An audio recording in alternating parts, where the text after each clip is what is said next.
తోని పోటీ పడేటోడే లేడు. అందుకే మిత్రులారా, ఇవాళ చంద్రశేఖరరావు కథ అయిపోయింది. మన బోర్ల పడ్డాడు, బొక్కలు ఇరిగినాయి అసెంబ్లీ ఎన్నికలప్పుడు. ఇప్పుడు మిగిలింది పడగ. ఆ పడగ మీద కూడా ఒక దెబ్బ వేయండి, దాంతో ఆ కాలనాగు సమస్య తీరిపోతుందని మా మిత్రులకు చెప్తున్నా.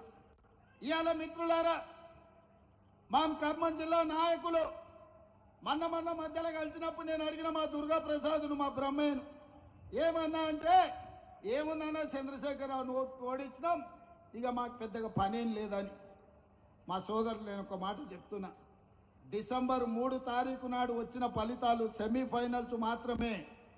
ఆ సెమీఫైనల్స్ లో కాంగ్రెస్ టీము బీఆర్ఎస్ టీమును కల్వకుంట్ల చంద్రశేఖరరావును నడుగు ఇరగొట్టిండ్రు. ఇవాళ మే 13 తారీఖు నాడు జరగబోయే ఎన్నికలు ఫైనల్స్.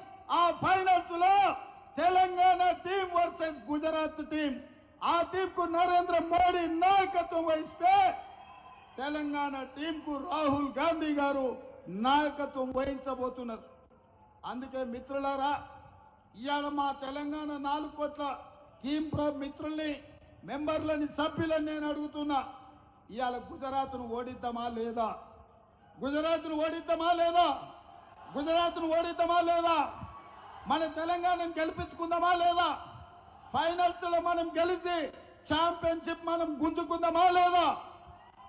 మరి ఫైనల్స్ లో మనం గెలవాలి అంటే ఖమ్మం జిల్లాలో, ఖమ్మం పార్లమెంట్లో రఘురామరెడ్డి గెలవాలి. మహబూబాబాద్ పార్లమెంటులో మిత్రుడు మాజీ మంత్రివర్యులు బలరాం నాయక్ గెలవాలి. వాళ్ళు గెలవాలని మేము పైనుంచి కోరుకుంటాం, కానీ గెలిపించేది మాత్రం మీరే మిత్రులారా. మీ రక్తాన్ని చెమటగా మాసి, చెమటను దారపోసి, భుజాలు కాయలు కాసేలాగా 3 రంగుల జెండాను మోసి రేపు ఎన్నికల్లో లక్షలాది మెజార్టీతోనే కాంగ్రెస్ పార్టీ గెలవాలి అంటే మళ్ళీ మీరే కథన రంగంలో దిగాలి, మీరే కార్యోన్ముఖులై ముందుకు నడవాలి. అప్పుడే మహబూబాబాద్ లో బలరాం నాయక్, ఖమ్మం పార్లమెంటులో రఘురామరెడ్డి గారు లక్షలాది మెజార్టీతో గెలుస్తారని చెప్పి నేను ఈ సందర్భంగా తెలియజేస్తున్న. మిత్రులారా, ఇవాళ చంద్రశేఖరరావు అంటున్నాడు కాంగ్రెస్ దిగిపోవాలని. నేను అంటున్న చంద్రశేఖరరావు, నీ మెదడేమన్నా దొబ్బిందా అని.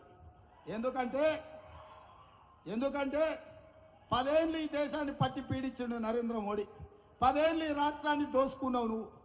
ఈ దేశాన్ని పట్టి పీడించి ఆనాడు సోనియమ్మ తెలంగాణ రాష్ట్రంతో పాటు మీ ఖమ్మం జిల్లాలో బయ్యారంలో ఉక్కు కర్మాగారం ఇచ్చింది, వరంగల్ జిల్లాలో రైల్వే కోచ్ ఫ్యాక్టరీ ఇచ్చింది, రంగారెడ్డి జిల్లాలో ఐటీఐఆర్ కారిడార్ ఇచ్చింది, ఆదిలాబాద్ జిల్లాకు గిరిజన యూనివర్సిటీ ఇచ్చింది, నల్గొండ జిల్లాకు ఐఐటి ఇచ్చింది, మెదక్ జిల్లాకు ఐఐఎం ఇచ్చింది, మహబూబ్ నగర్ జిల్లాకు పాలమూరు రంగారెడ్డి ఎత్తిపోతల ప్రాజెక్టును ఇచ్చింది.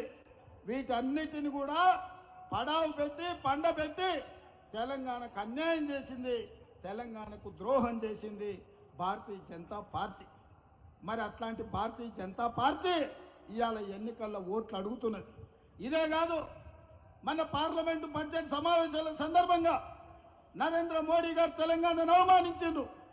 తెలంగాణ రాష్ట్ర ఏర్పాటు ప్రక్రియ తలుపులు మూసి కాంగ్రెస్ చేసింది. సోనియమ్మ తల్లిని చంపి బిడ్డను బతికించింది, తెలంగాణ రాష్ట్రం ఇచ్చిందని.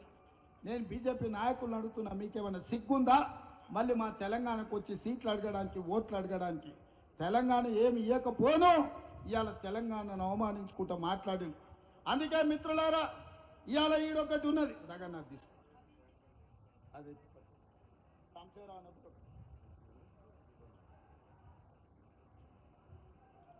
నువ్వు ఒకటి తీసుకున్నా.